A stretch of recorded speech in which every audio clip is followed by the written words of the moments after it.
জানিয়ে দিব হাতে থাকা সর্বশেষ আপডেট বাংলা সংবাদ। প্রথমেই সংবাদ শিরোনাম। ফ্যাসিস্ট শেখ হাসিনা মানুষের কণ্ঠ রোধ করে রেখেছিল বলেছেন জিলানী। এরপর জানিয়ে দিব খালেদা জিয়া জনগণকে রেখে পালিয়ে যাননি। এদিকে ৫ আগস্টের পর একটি দল ক্ষমতায় যেতে মরিয়া বলেছেন চরমোনাই পীর। এরপর জানিয়ে দিব নির্বাচন নিয়ে বিতর্ক ফ্যাসিস্টদের শক্তিশালী করবে বলেছেন তারেক রহমান। আরও জানিয়ে দিব জাতীয় সরকার গঠন করার আহ্বান গণ অধিকার পরিষদের। ফ্যাসিস্ট শেখ হাসিনা মানুষের কণ্ঠ রোধ করে রেখেছিল বলেছেন জিলানী।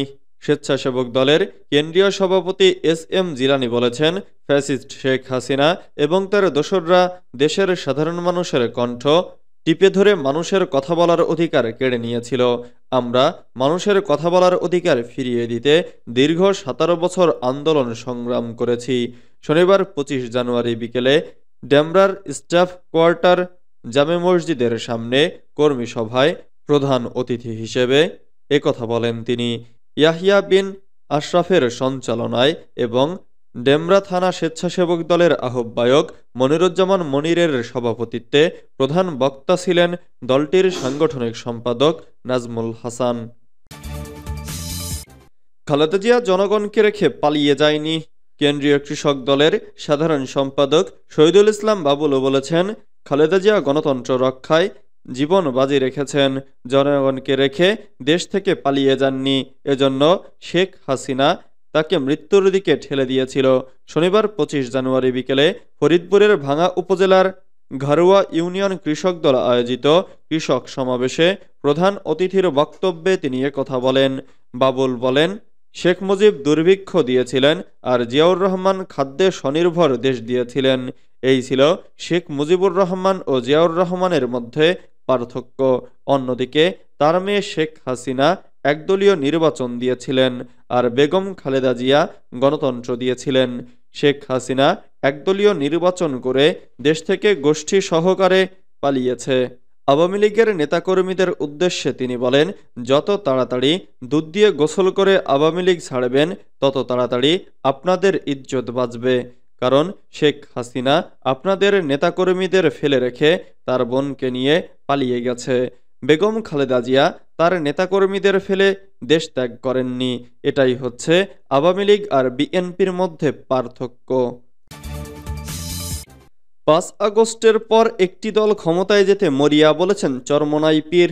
ইসলামী আন্দোলন বাংলাদেশের আমির চরমোনাই পীর মুফতি সৈয়দ মোহাম্মদ রেজাউল করিম বলেছেন, ৫ আগস্টের পর একটি দল ক্ষমতায় যেতে মরিয়া হয়ে উঠছে। বিএনপি নতুন করে আর কি দেখাবে? তারা যা দেখাবে তা আমরা এখন তো দেখছি। শনিবার ২৫ জানুয়ারি বিকেল ৫টায় রাজধানীর কারওয়ান বাজারের ওয়াসা ভবন সংলগ্ন সড়কে ইসলামী আন্দোলন বাংলাদেশ ঢাকা মহানগর উত্তরের নগর সম্মেলন ২০২৫-এ প্রধান অতিথির বক্তব্যে তিনি এসব কথা বলেন। তিনি বলেন, ছাত্র জনতার স্বতঃস্ফূর্ত অভ্যুত্থানের পর মানুষ আশার আলো দেখেছে। নীতি ও আদর্শের নাম ইসলাম। যাদের কথা ও কাজে মিল আছে তাদের ক্ষমতায় পাঠাতে হবে। চরমোনাই পীর বলেন, রাজনীতির উদ্দেশ্য হলো দেশ, জাতি ও মানুষের কল্যাণ নিশ্চিত করা। কিন্তু স্বাধীনতার পর সরকারগুলো জনগণের সে আশা পূরণে ব্যর্থ হয়েছে। এদের নতুন করে দেখার আর কিছু নেই। নগর উত্তর সভাপতি প্রিন্সিপাল হাফেজ মাওলানা শেখ ফজলে বারী মাসুদের সভাপতিত্বে ও সেক্রেটারি মাওলানা মোহাম্মদ আরিফুল ইসলামের সঞ্চালনায় বিশেষ অতিথির বক্তব্যে দলের প্রেসিডিয়াম সদস্য প্রিন্সিপাল সৈয়দ মোসাদ্দেক বিল্লাহ আল মাদানী বলেন, জালেম স্বৈরাচার হাসিনা সরকার দেশ ধ্বংস করেছে। জুলাই অভ্যুত্থানের পর দখল, বাণিজ্য, টেন্ডারবাজি, চাঁদার হাত বদল হয়েছে। বিগত সরকারের আমলে দুর্নীতিতে দেশ ৫ বার চ্যাম্পিয়ন হয়েছে। দলের মহাসচিব অধ্যক্ষ হাফেজ মাওলানা ইউনুস আহমেদ বলেন, ভালো নীতি ও নেতার দ্বারা দেশ চালালে দেশ ভালো চলবে। চরমোনাই পীরের নেতৃত্বে দেশ পরিচালিত হলে মানুষ ইসলামের সুফল ভোগ করবে। মানুষ ইসলামের বিজয় চায়। যুগ্ম মহাসচিব মাওলানা গাজী আতাউর রহমান বলেন, পিআর পদ্ধতিতে নির্বাচনের মাধ্যমে প্রকৃত জাতীয় সরকার গঠন সম্ভব। সমমনা ইসলামী দলগুলোর ঐক্যবদ্ধ প্ল্যাটফর্ম তৈরি, ইসলামের আলোকে একটি কল্যাণ রাষ্ট্র গঠন করে ইসলামের সৌন্দর্য জাতির সামনে তুলে ধরতে হবে। নতুন করে ফ্যাসিবাদ তৈরির সুযোগ বন্ধ করতে হবে। সন্ত্রাস, দুর্নীতি, চাঁদাবাজি বন্ধ করে জনগণের কল্যাণ নিশ্চিত করতে হবে। নির্বাচন নিয়ে বিতর্ক ফ্যাসিস্টদের শক্তিশালী করবে বলেছেন তারেক রহমান।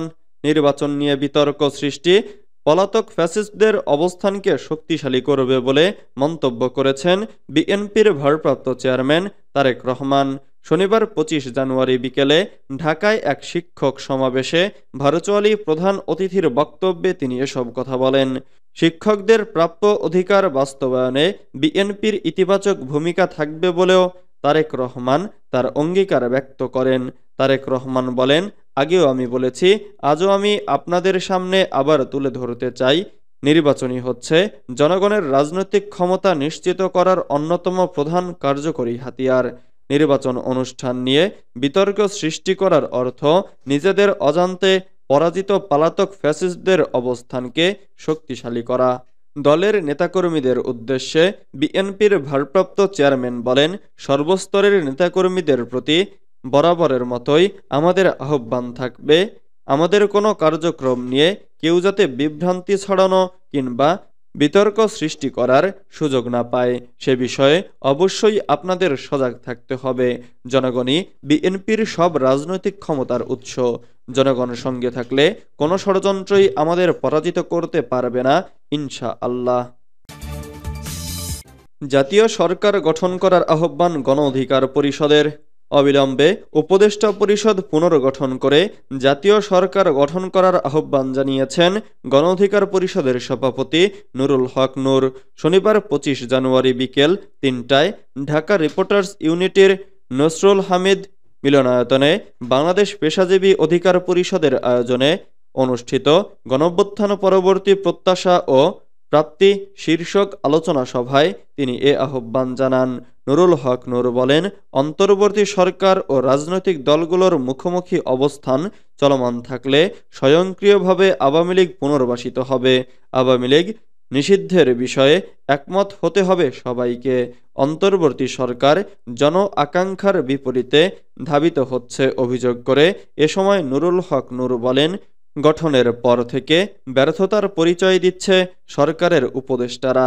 অন্তর্বর্তী সরকারের মধ্যে পরিবর্তন এনে রাজনৈতিক দলগুলোর সমন্বয়ে জাতীয় সরকার গঠনের আহ্বান জানান নূর। ছাত্রনেতারা কলঙ্কিত হলে ভবিষ্যতের বাংলাদেশ বিনির্মাণে তরুণ নেতৃত্ব প্রশ্নবিদ্ধ হবে উল্লেখ করে এ সময় ডাকসুর সাবেক এভিপি বলেন, অতীতে যারাই সরকার গঠন করেছে তারা ক্ষমতা কুক্ষিগত করার চেষ্টায় লিপ্ত হয়েছে। বিতর্কিত শিল্প গোষ্ঠী বসুন্ধরার সঙ্গে ভিন্ন মারফতে উপদেষ্টাদের কেউ কেউ আলোচনা চালাচ্ছে।